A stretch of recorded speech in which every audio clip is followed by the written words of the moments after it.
Hello mga idol, good morning. So, dito tayo sa bodega. Mga idol, nagbaba kami ng container. Ito mga tila, binaba namin. Biyaheng Paranaque ito mga idol. No? So, medyo marami-rami ito. Sa isang container, siguro kalahati. Kalahati sa container na puro ganito.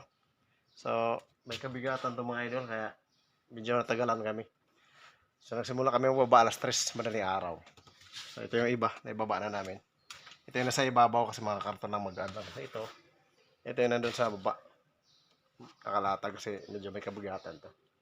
So samahan niyo kami mga idol kasi pakita ko sa inyo kung gaano karami ito.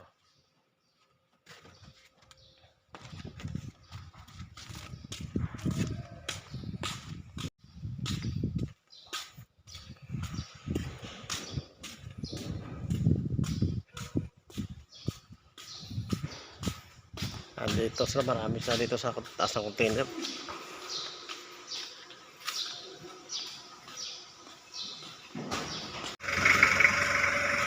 Ayun, thank you Lord, dumulo na. Sa wakas, dulo na mga idol.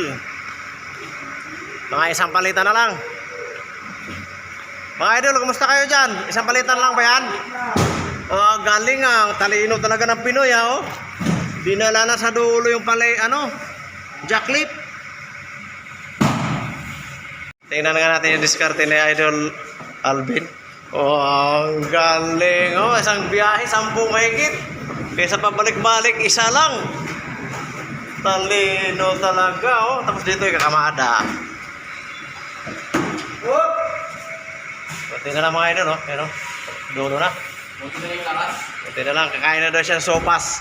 Tapos si Idol Christian, sampurado.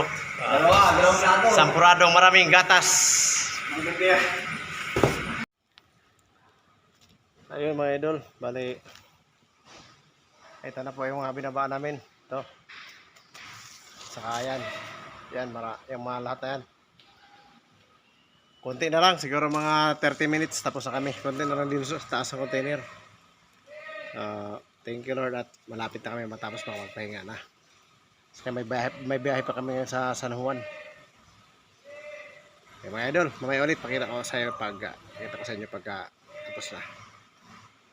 Ayun, bibiyahe na pala sila si Jimboy sa si Bay Inso sa San Juan. Mauna na sila. Ayun. Balik kami na magbababa nito, 4. Si Idol Alvin, si Master at saka si Christian. Sa bagay, konti na lang naman din yun. Sige mga alas 7 tapos na kami. Alas 3 kami nagsimula. Medyo marami-rami pa kasi to. Itong mga tila na to. Dito kami tumagal sa mga tila na to dahil mahirap ibaba. May kabigatan saka mahirap pagkamara doon sa taas ng container sa paleta. Kasi gumuguho siya, gumugulong kasi bilog.